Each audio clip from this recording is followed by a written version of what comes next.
Hi guys! Hi everyone! Good evening! This is Manay Gina and welcome back sa aking YouTube channel.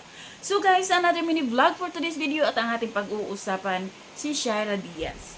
Nilinaw at klinaro ni Shaira Diaz yung mga misconception dito sa social media na nag-post na kasal na sila. Kasi nga, naka-wedding gown nga naman si Shaira. At sinabi niya na mali yung mga caption ng ibang nag-upload, kaya nilinaw niya. Panoorin natin guys. Gusto kayo, may gusto lang ako i-clarify once and for all. Ang dami na kasi nag-greet talaga dahil akala nila pinasal kami ni Papa kahapon. Hindi po.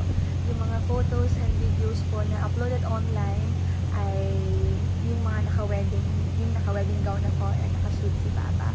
It's just part of our campaign shoot for honor, so hindi pa po kami pinakasal.